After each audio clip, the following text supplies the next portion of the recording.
saudaraku, itulah dia saudara. Kalau kita dipengaruhi Roh Kudus, kita kuat secara rohani. Nampaknya kita seperti gini. Ya, maksudnya orang melihat kita kecil-kecil ya. Tapi orang dunia bilang kecil-kecil cabai rawit katanya saudara. Ketika orang lain sudah jatuh membungkuk, saudara tetap tegak berdiri. Ketika orang semua sudah jatuh dalam dosa, saudara tetap hidup kudus. Oh, haleluya. Ketika semua orang di sekeliling saudara membujuk saudara jatuh dalam dosa, saudara tidak terpengaruh. Yang ada adalah pengaruh Roh Kudus di dalam saudara. Kuat secara roh, katakan amin. Yang kelima, pengaruh yang manis dari Roh Kudus untuk kekuatan fisik saudara. Nah saudaraku, kekuatan fisik datang dari latihan badani. Kekuatan fisik ya, datang dari makan, berolahraga dengan baik dan teratur. Tetapi saudara, kita harus menyadari bahwasanya ada kekuatan yang datang dari alam roh untuk fisik kita. Nah saudaraku, Roh Kudus juga memberikan kekuatan fisik yang supernatural. Jadi Roh Kudus dapat memberikan kekuatan fisik kepada saudara. Bukan hanya memberikan kekuatan roh, bukan hanya membuat manusia roh saudara kuat, tapi fisik saudara juga bisa dikuatkannya. Ini sangat luar biasa. Alkitab penuh dengan contoh-contoh dari manusia yang menerima kekuatan supernatural dari alam roh. Ketika saudara berada di bawah pengaruh Roh Kudus, saudara menerima kekuatan dari Tuhan. Saudaraku, itulah sebabnya kenapa saudara tidak merasa capek atau lemah atau sakit ketika saudara melayani di bawah pengurapan. Justru sebaliknya yang terjadi kepada saudara, saudara sangat bergairah sekali, sangat semangat melayani. Amin. Kalau saudara berada di bawah pengurapan saudara, bukan merasa loyo, bukan merasa capek atau berusaha merasa sakit, tidak. Begitu hebatnya pengaruh Roh Kudus pada kekuatan fisik kita, sehingga ketika kita melayani di bawah pengurapan, kita merasa sangat kuat sekali secara fisik. Bukan secara roh saja, tapi secara fisik kita kuat. Jadi begitulah pengaruh Roh Kudus itu begitu sangat kuat, sehingga saudara bisa merasakan fisik saudara itu dikuatkan olehnya, sehingga saudara sanggup melayani. Haleluya, haleluya. Semuanya areanya bisa dipengaruhi Roh Kudus, keduanya dipengaruhi Roh Kudus. Karena itu mari berdoa, minta Tuhan Roh Kudus menguatkan kita. Minta Roh Kudus menguasai kita sepenuhnya, bahkan sampai menguasai fisik kita juga. Majulah melayani Tuhan, jangan takut, jangan gentar. Semakin saudara melayani Tuhan, semakin Tuhan bekerja dalam hidup saudara.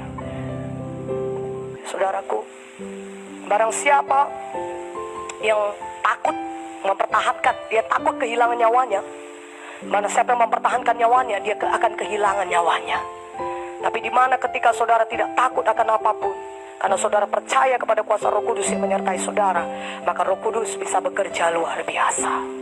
Haleluya.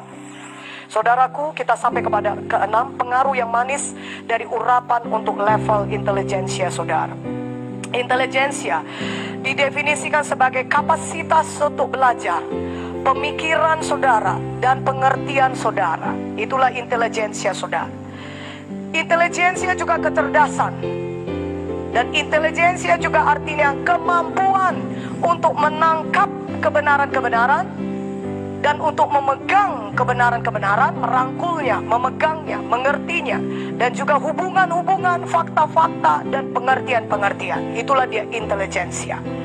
Kecerdasan saudara, kemampuan saudara menangkap kebenaran, hubungan-hubungan, fakta-fakta, pengertian-pengertian, itu kemampuan berpikir saudara, kapasitas untuk belajar saudara, itu dinamakan dengan intelijensia. Katakan amin. 4 pilar dari intelijensia adalah yang pertama, pengetahuan. Kedua adalah hikmat. Ketiga adalah pengertian. Dan yang keempat adalah takut akan Tuhan. Haleluya. Jadi Roh Kudus mempengaruhi semua 4 aspek ini. Roh Kudus mempengaruhi pengetahuan saudara, hikmat saudara, pengertian saudara, dan takut akan Tuhan. Dan semua keempat aspek ini membentuk intelijensia saudara. Haleluya. Dan tahukah saudara, Roh Kudus sebenarnya mempengaruhi 4 aspek ini secara langsung.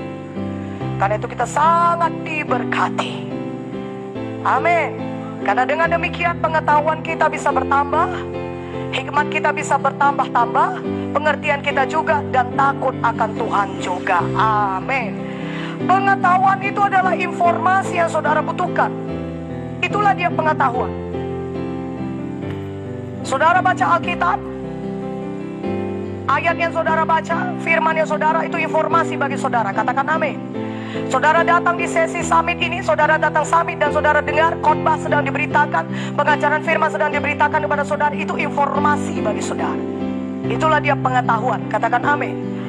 Nah, pengetahuan ini terdiri dari fakta-fakta, data dan kebenaran tentang subjek apapun, topik apapun. Dan saudara syukurlah, Roh Kudus adalah sumber pengetahuan. Dan bagian besar dari pengaruh Roh Kudus adalah membuat saudara memiliki pengetahuan.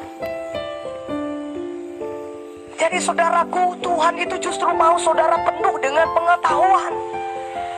Saudara limpah dengan pengetahuan.